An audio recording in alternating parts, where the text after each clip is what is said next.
ಜೈಲಲ್ಲಿ ಕೈದಿಗಳಿಗೆ ಐಷಾರಾಮಿ ವ್ಯವಸ್ಥೆ ಸಿಗ್ತಾ ಇರೋ ವಿಚಾರಕ್ಕೆ ಬಿಜೆಪಿ ಇವತ್ತು ಪ್ರತಿಭಟನೆಯನ್ನ ಮಾಡಿದೆ.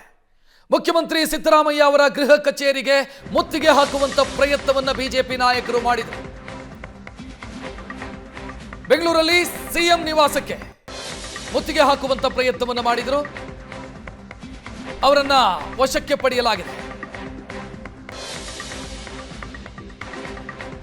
ಸರ್ಕಾರದ ವಿರುದ್ಧ ಬಿಜೆಪಿ ಪ್ರತಿಭಟನೆ ಮಾಡಿದೆ. ಸಿಎಂ ಮನೆಗೆ ಮುತ್ತಿಗೆ ಹಾಕುವಂತ ಪ್ರಯತ್ನವನ್ನ ಮಾಡಿದೆ. ಪರಪ್ಪನ ಅಗ್ರಹಾರ ಜೈಲು ರೆಸಾರ್ಟ್ ಆಗಿ ಬದಲಾಗಿದೆ ಅಂತ ಬಿಜೆಪಿ ನಾಯಕರು ಆಕ್ರೋಶ ವ್ಯಕ್ತಪಡಿಸಿದ್ದಾರೆ. ಮುತ್ತಿಗೆ ಹಾಕೋದಕ್ಕೆ ಹೊರಟಂತ ಬಿಜೆಪಿ ನಾಯಕರನ್ನ ದಾರಿ ಮಧ್ಯೆ ತಡೆದಿದ್ದಾರೆ. ಪೊಲೀಸರು ವಶಕ್ಕೆ ಪಡೆದಿದ್ದಾರೆ. ಬಿಜೆಪಿ ರಾಜ್ಯಾಧ್ಯಕ್ಷ ಬಿವೈ ವಿಜಯೇಂದ್ರ ಅವರ ನೇತೃತ್ವದಲ್ಲಿ ನಡೆದ ಪ್ರತಿಭಟನೆಯ ದೃಶ್ಯವನ್ನ ನೀವು ಗಮನಿಸ್ತಾ ಇದ್ದೀರಿ.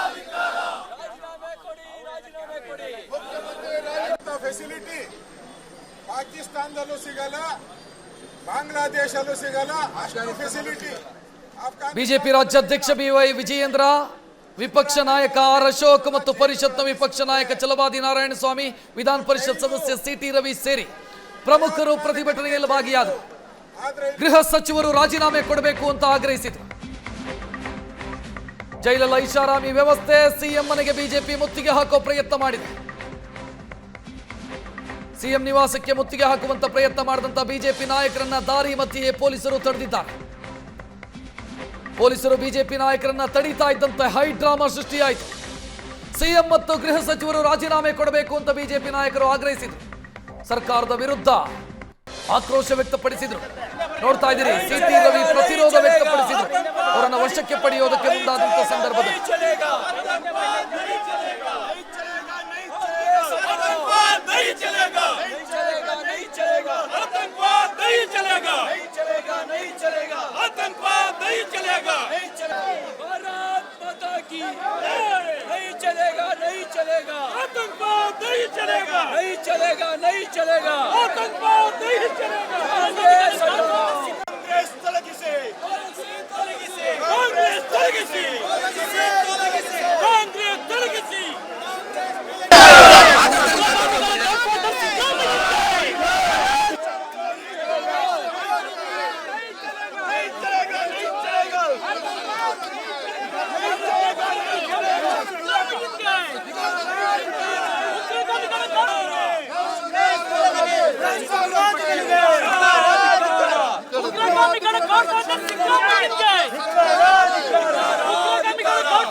ಕಾಂಗ್ರೆಸ್ ಸರ್ಕಾರ ಬಂದಾಗಿನಿಂದ ಪರಪ್ಪನ ಅಗ್ರಹಾರ ಇರ್ಬೋದು, ನಮ್ಮ ರಾಜ್ಯದ ಜೈಲುಗಳು ಒಂದ್ ರೀತಿ ನೈಟ್ ಕ್ಲಬ್ ಆಗಿ, ಎಂಟರ್ಟೈನ್ಮೆಂಟ್ ಕ್ಲಬ್ ಆಗಿ ಪರಿವರ್ತನೆ ಆಗಿದೆ. ಟೆರರಿಸ್ಟ್ಗಳಿರ್ಬೋದು, ISI ಏಜೆಂಟ್ಗಳಿರ್ಬೋದು, ಅಥವಾ ಮುಸ್ಲಿಂ ರಾಡಿಕಲ್ಸ್ ಅಂತ ಕರಿತೀರಿ, ಇವರೆಲ್ರಿಗೂ ಸಹ ಪರಪ್ಪನ ಅಗ್ರಹಾರ ಒಂದ್ ರೀತಿ ಎಂಟರ್ಟೈನ್ಮೆಂಟ್ ಕ್ಲಬ್ ಆಗಿದೆ. ಇಂಥ ದೇಶದ್ರೋಹಿಗಳಿಗೆ ಟಿವಿ ವ್ಯವಸ್ಥೆ ಇರ್ಬೋದು, ಮೊಬೈಲ್ ಫೋನಿನ ವ್ಯವಸ್ಥೆ ಇರ್ಬೋದು, ಗುಂಡು ತುಂಡುಗಳ ವ್ಯವಸ್ಥೆನ ಮಾಡುವಂಥದ್ದಾಗಲಿ ಎಲ್ಲವೂ ಕೂಡ ಬಹಳ ಸರಾಗವಾಗಿ ಪರಪ್ಪನ ಅಗ್ರಹಾರ ಜೈಲಿನಲ್ಲಿ ನಡೀತಾ ಇದೆ. ರಾಜ್ಯ ಸರ್ಕಾರ ಕಣ್ಮುಚ್ಕೊಂಡು ಕುಳಿತಿರುವಂಥದ್ದು ಮೇಲ್ನೋಟಕ್ಕೆ ಗೊತ್ತಾಗ್ತದೆ. ಈ ಕಾಂಗ್ರೆಸ್ ಸರ್ಕಾರದ ಕುಮ್ಮಕ್ಕಿನಿಂದನೇ ಈ ರೀತಿ ದೇಶದ್ರೋಹಿಗಳಿಗೆ ಈ ರೀತಿ ಒಂದು ಐಷಾರಾಮಿ ವ್ಯವಸ್ಥೆಗಳನ್ನು ಪರಪ್ಪ ಅಗ್ರಹಾರ ಜೈಲಲ್ಲಿ ಮಾಡಿರುವಂಥದ್ದು. ಇಸ್ಲಾಮಿಕ್ ರಾಡಿಕಲ್ಸ್ಗಳಿಗೂ ಕೂಡ ಈ ರೀತಿ ವ್ಯವಸ್ಥೆನ ಮಾಡಿರ್ತಕ್ಕಂಥದ್ದು ದೇಶದ್ರೋಹದ ಕೆಲಸ. ಹಾಗಾಗಿ ನಾನಿವತ್ತು ನಾವೆಲ್ಲ ಭಾರತೀಯ ಜನತಾ ಪಾರ್ಟಿ, ನಮ್ಮೆಲ್ಲ ಹಿರಿಯ ಶಾಸಕರು ಎಲ್ಲರೂ ಕೂಡ ಇಲ್ಲಿದ್ದಾರೆ, ನಾವೆಲ್ಲರೂ ಕೂಡ ಆಗ್ರಹ ಮಾಡ್ತಾ ಇದ್ದೇವೆ. ಇದಕ್ಕೆ ನೇರ ಹೊಣೆಗಾರರು ರಾಜ್ಯದ ಮುಖ್ಯಮಂತ್ರಿಗಳು, ಗೃಹ ಸಚಿವರು. ಮಾನ್ಯ ಮುಖ್ಯಮಂತ್ರಿಗಳು, ಗೃಹ ಸಚಿವರು ಇವತ್ತು ರಾಜೀನಾಮೆನ ಕೊಡಬೇಕಾಗ್ತದೆ. ಸುಮ್ಮನೆ ನಾಟಕ ಮಾಡಿ ತಿಪ್ಪೆ ಸಾರಿಸುವ ಕೆಲಸವನ್ನ ಮಾಡಬಾರದು. ಕರ್ನಾಟಕದ ಜೈಲುಗಳು ಭಯೋತ್ಪಾದಕರಿಗೆ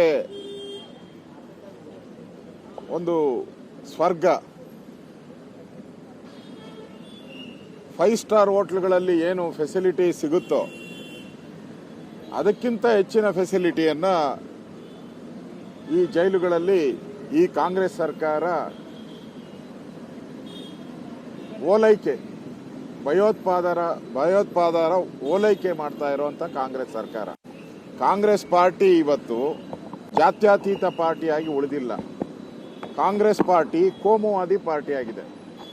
ದೇಶದ ಮೇಲೆ ಬಾಂಬ್ ಹಾಕುವಂಥವ್ರು, ದೇಶದಲ್ಲಿ ಹಿಂದೂಗಳನ್ನು ಕೊಲೆ ಮಾಡ್ತಕ್ಕಂಥವ್ರು, ದೇಶವನ್ನು ವಿಭಜನೆ ಮಾಡ್ತಕ್ಕಂಥ ಯಾವ ಸಂಸ್ಥೆಗಳಿದೆ, ಪಾಕಿಸ್ತಾನದ ಕರ್ನಾಟಕದಲ್ಲಿ ಕ್ರಿಮಿನಲ್ಗಳಿಗೆ, ಟೆರರಿಸ್ಟ್ಗಳಿಗೆ ರಾಜಾಶ್ರಯ ದೊರಕ್ತಾ ಇದೆ. ರೆಸಾರ್ಟಿಗೆ ಹೋಗಬೇಕಾದ ಅವಶ್ಯಕತೆನೇ ಇಲ್ಲ, ಜೈಲಿಗೆ ಹೋದ್ರೂ ಸಾಕು. ನಿಮಗೆ ಗಾಂಜಾ ಬೇಕಾ, ಸಿಗುತ್ತೆ. ಡ್ರಿಂಕ್ಸ್ ಬೇಕಾ, ಸಿಗುತ್ತೆ. ಡ್ರಿಂಕ್ಸ್ ಅಂದರೆ ದಾರು, ಅದು ಸಿಗುತ್ತೆ. ಬ್ಲೂ ಫಿಲ್ಮ್ ನೋಡಬೇಕಾ, ಅದಕ್ಕೂ ವ್ಯವಸ್ಥೆ ಇದೆ. ಮೊಬೈಲ್ನಲ್ಲಿ ಮಾತಾಡಬೇಕಾ, ಅದಕ್ಕೂ ವ್ಯವಸ್ಥೆ ಇದೆ. ನಾಚಿಕೆ ಆಗಬೇಕಲ್ಲ ಇವರಿಗೆ. ಟೆರರಿಸ್ಟ್ ಕೈಲಿ, ಅವನವನೋ ಸಕೀಲ್ ಮನ್ನಾ ಅನ್ನೋನು ಒಬ್ಬ ಟೆರರಿಸ್ಟ್, ಅವನ ಕೈಗೆ ಮೊಬೈಲ್ ಸಿಗುತ್ತೆ ಅಂದರೆ ದೇಶದ್ರೋಹದ ಚಟುವಟಿಕೆಯಾಗೆ ರಾಜಾಶ್ರಯ ಸಿಗ್ತಾ ಇದೆ ಅಂತ ಅರ್ಥ ತಾನೆ. ಉಮೇಶ್ ರೆಡ್ಡಿ ಅಂತ ಒಬ್ಬ ಅತ್ಯಾಚಾರಿ, ಅವನು ಮೋಜು ಮಸ್ತಿ ಮಾಡ್ಬೋದು ಜೈಲಿನಲ್ಲಿ ಅಂತ ಹೇಳಿದ್ರೆ, ಅಂದರೆ ಜೈಲಿನಲ್ಲಿ ಕ್ರಿಮಿನಲ್ಗಳಿಗೆ ರಾಜಾಶ್ರಯ ಇದೆ ಅನ್ನೋದಕ್ಕೆ ಇದಕ್ಕಿಂತ ಉದಾಹರಣೆ ಬೇಕಾ? ಮಂತ್ರಿ ಮತ್ತು ಗೃಹ ಸಚಿವರು ರಾಜೀನಾಮೆ ಕೊಡಬೇಕು. ನಿಮಗೆ ಅಧಿಕಾರದಲ್ಲಿ ಇರ್ತಕ್ಕಂಥ ನೈತಿಕತೆ ಇಲ್ಲ. ದೇಶದ ಭದ್ರತೆಯ ಜೊತೆಗೆ ಆಟ ಆಡಲಿಕ್ಕೆ ನಮ್ಮ ನೆಲವನ್ನು ಅವಕಾಶ ಮಾಡಿಕೊಡೋರಿಗೆ